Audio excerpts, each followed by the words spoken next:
Hey there artists, welcome back to Ashley Rigdon's Cartoon Club. Today I've got a challenge that's going to shake up your artistic world like never before. Are you a talented watercolour or oil painter? Do you love the textures and depth these media bring to your art? Well, today I'm challenging you to set aside your brushes, embrace your sense of humour and dive headfirst into the world of cartooning. I know many of you are masterful with your brushes and creating marvellous landscapes, portraits and still lifes. But have you ever considered the power of sequential art? Comics and cartoons have a unique ability to capture moments, emotions and stories in a way that's both entertaining and impactful. And don't imagine that you've got to be funny all the time either. There are many great examples of very serious and emotional sequential art too. In fact, cartooning is at least as versatile as film or literature. A good cartoon artist can produce a book-length story as well as single-panel gags, so there's a niche for everybody's style and taste. Imagine bringing your creativity to life through characters who make people laugh, who tell stories in a few frames, who can convey complex emotions with just a few lines. Today I'm going to show you how to get started with cartooning, step by step. I'm going to show you Esme Gaptooth now. This is a character from my own cartoon strip, Merrie England. She's a witch, she's a mischievous character, and this is in effect a line drawing with colour in behind the lines, rather in the way if you'd done so using acetate film, but this is digital drawing. So here you see the pencil underdrawing starting off. We're getting the face and the position of the head. Simple shapes and only rough. We don't need to be too precise here, but we want to get the rough idea in.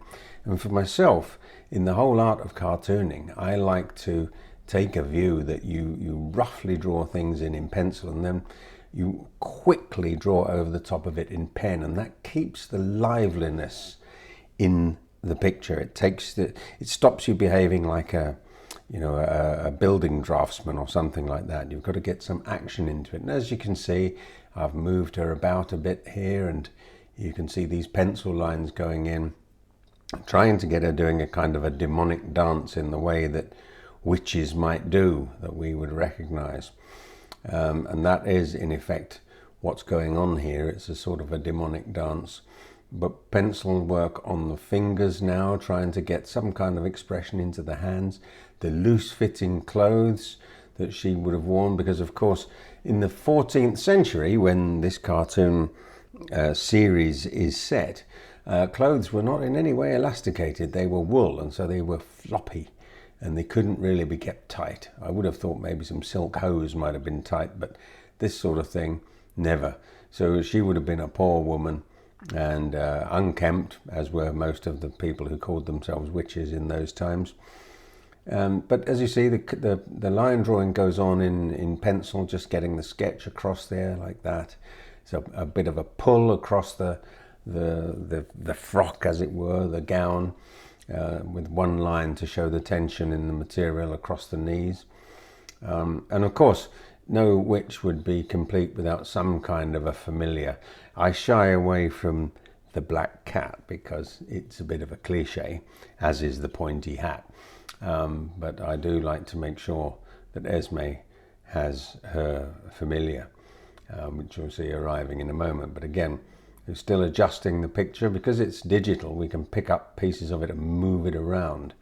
Here comes the little cat, which is her familiar. He doesn't feature an awful lot, or she, I don't know whether it's a he or a she, this cat, but it doesn't feature an awful lot in the stories so far. But there you got it. You can see she's got a mischievous face. She's got the kind of the eyebrows arched nicely. Really quite simple stuff.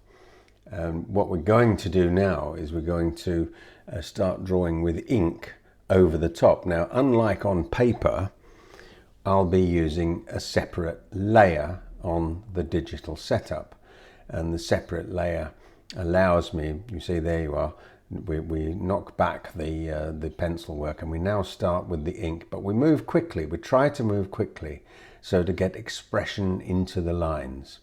There you are. The hair is wild and crazy, as of course it would be with somebody who is in effect wild and crazy.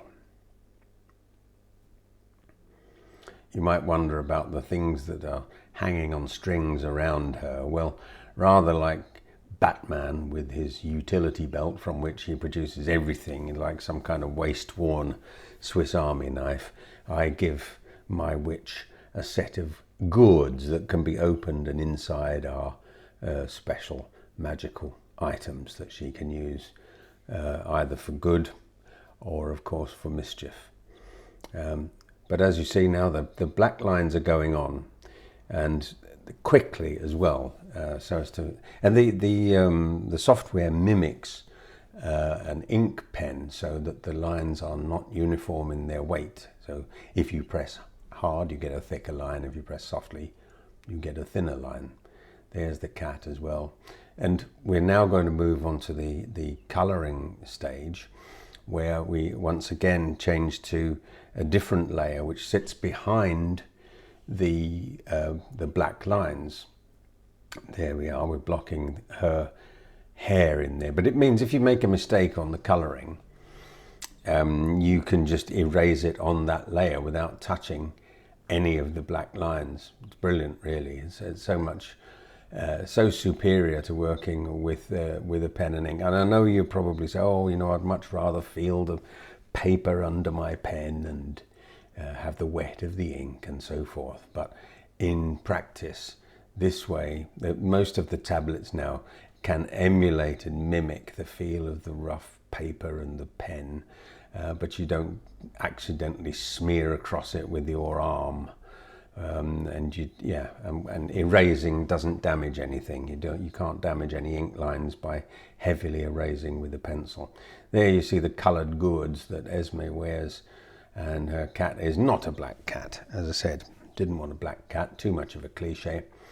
And you can see now, if you think of your skills from doing watercolour or possibly oil painting or any other medium, you should be able to do this if it's something that interests you, because you're already probably more skillful than I am, and here I am just drawing, if you like, silly characters. But cartoons allow you to make mistakes in the same way that watercolours do and oil painting does. Cartoons will allow you to make mistakes at your leisure. Think of legends like Charles Schulz, the creator of Peanuts, or Bill Watterson, the genius behind Calvin and Hobbes. They started with simple ideas and turned them into beloved characters that have stood the test of time. So, are you ready to take the plunge? Join me in this exciting journey as we challenge ourselves to think differently, to laugh a lot, and to create art that not only delights but also connects with people on a deeper level. So don't forget to subscribe to Ashley Rigdon's Cartoon Club for more challenges, tutorials and inspiration to fuel your artistic journey. Let's make this world a little brighter, one cartoon at a time. Until next time, keep drawing and keep smiling.